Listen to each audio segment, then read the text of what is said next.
Hello everybody, this is Throat Punch's first official video, and this is also the beginning of our YouTube channel. I'm Hashim from Throat Punch. I'm going to be doing a game review today, and if you like it, then like the video and subscribe at the end if you feel like we've earned that from you. As you can see, the game in question is a game called Ghostrunner. Honestly, when it comes to genre, I'm not sure if this would count as like some type of first-person platformer or an action RPG, or I wouldn't consider it a shooter because you don't shoot, but enemies shoot at you. Regardless of the genre, let's just get into how I feel about the game. Now, for the sake of transparency and just to give people the wiggle room to either agree or disagree with my judgment system, I'm going to be telling you all the factors that I'll be taking in to wrap up my overall opinion in this game. So the first factor is story or storyline. The second is general gameplay. The third is difficulty. 4, characters, and 5,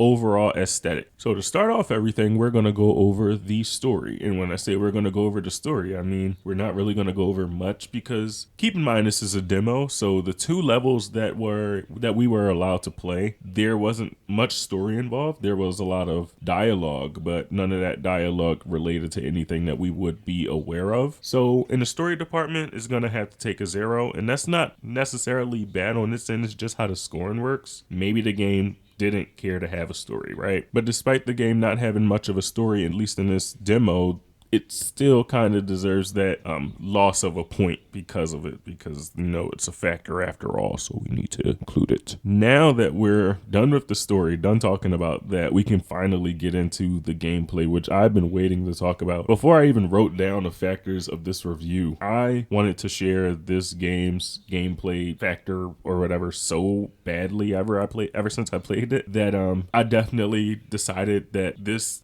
category would be second right after story, because story was so short and it would give me a chance to like dive right into the gameplay. So let's do that. The game's gameplay is super interesting. Keep in mind that I don't really play first person platformers, or again, whatever genre this is. So games like Mirror's Edge are completely outside of my scope or range to talk about. But as an introduction to a heavily parkour based game, I found myself loving every level that I got to play. And yes, there was just 2 or 3, I honestly can't tell. But keep in mind that these levels were so long that I feel like I could play the demo again and be completely satisfied, just as satisfied as I was when I first started playing the demo. Your character is armed with a sword. Honestly, not even gonna try and guess what kind of sword. It looked like a katana to me, but it looked a bit short, so I'm just gonna leave that alone. But you're armed with a sword. That's it. That's literally it. You get a grapple spirit energy whip thing at the end of the demo, but in the beginning you're just armed with a sword and movement. The whole game depends on you finding different angles to attack groups of enemies without getting shot once. Keep in mind that you'll have to do this while gliding across walls and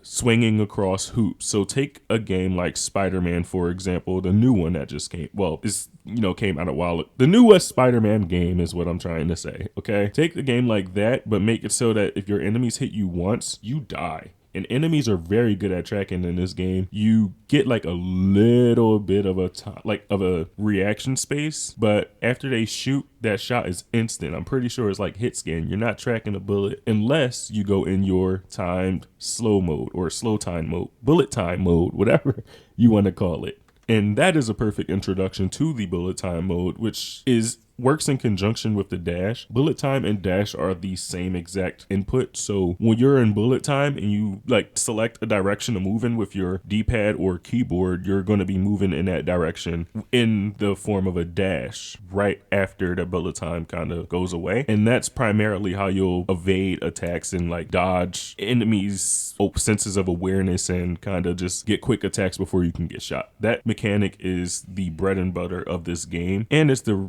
main way to just get across surfaces. If you had to take one mechanic away from this game and make it the essential core mechanic that this game would not live without, it would definitely be the dash. You can just about reach almost anything in this demo with just the dash alone. Do not try and reach everything with the dash alone if you do get the demo, which is free on Steam, I believe. Just know that if you're skilled enough, which I am not, obviously, as you can see throughout this gameplay, the dash alone will get you to a lot of good positions where you can attack enemies without getting hurt and or traverse the levels without, falling as you can see me doing again, like tens of thousands of times. Die 14 times. As far as gameplay is concerned, this game is fucking golden. I mean, you essentially have a very good amount of difficulty, which we'll get into, and you have a character that makes you feel like a badass. And I'm gonna touch on the character a bit later.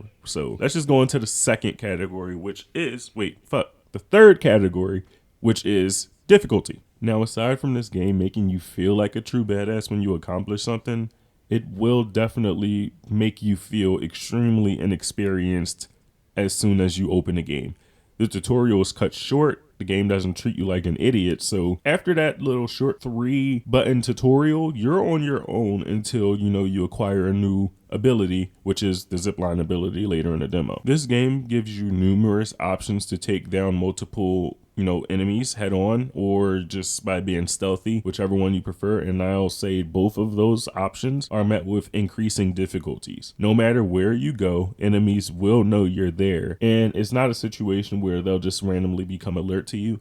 Enemies are literally facing every direction, waiting for you on every platform. Now, you might be thinking, if this game is so hard, if I died so much, what about this experience made me feel like a badass? If anything, I should feel kind of hopeless. And the feeling of badassery comes purely from the fact that the character is so simple. Like, let's take a Doom guy, for example, or a Master Chief, or like a Warframe from the game Warframe. The better you get, the better you feel. The more you accomplish, the more powerful the character feels in your hands. So when I say the game will make you feel like a badass, after the first level, when you accomplish that level, like take out those enemies, cross those platforms, this game is going to make you feel like a fucking superhero. Keep in mind that this game gives you this feeling when you just have a fucking katana, a grapple whip thing, and the ability to jump and dash. This game does so much with so little while maintaining such a great, excuse me, my voice. It's a lot going on right now. Anyways, the game does so great with so little that I can't help but admire how difficult it is and how rewarding it is to surpass that level of difficulty that you just been stuck on for like 4 lives.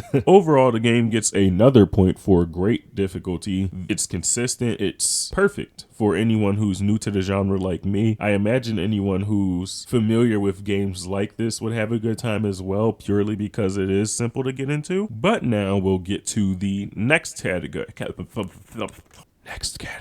Because I did not get the vibe that this game is narrative based, I'll be talking about a character from a different perspective in terms of gameplay and overall aesthetic and the emotion that the character gives. This character isn't a character with a lot of dialogue. This character isn't a character with a lot of personality. And to me, that kind of makes the character feel a bit more immersive. And I know that is a crazy opinion, right? But one of my favorite games, for example, the Elder Scrolls 5, 6, I don't fucking know at this point, Skyrim. I love the fact that the Dragonborn is this character that you sculpt and mold, right? Game like Fallout, I love where, you can just maneuver the world wherever you want to. And while both of those games were open world, I feel like this one kind of gives you a sense of self in the main character that you're playing with. So for characterization, I'll have to give it a point purely because I like the immersion that comes with essentially playing with myself and what I'm capable of doing, as opposed to another character. Like if I were to pick up The Witcher and play Jiro, no disrespect to The Witcher, of course. Finally, we'll just be talking about the overall aesthetic of the game. I personally like it. Looks very cyberpunk, looks very sci-fi. It's kind of grungy. The graphics are amazing. You can notice that I had some frame drops, which is odd for this game, for a game of this power on my PC, but nonetheless it's still a demo, and I really like how everything looks and meshes together. I like the neons. I like how the game is dull but futuristic and still flashy somehow. So as far as aesthetic goes, this game scores another point, and that leaves this game with a 4 out of 5 from Throat Punch, or more specifically Hashim from Throat Punch. So hopefully you like the video. If you like the video, then once again like it. If you once again felt like we've earned your subscribe, that would be really nice for you to show us that we earned it with a little actual subscribe. I appreciate you guys for putting up with my stuffed nose, and that'll be all. Have a good one.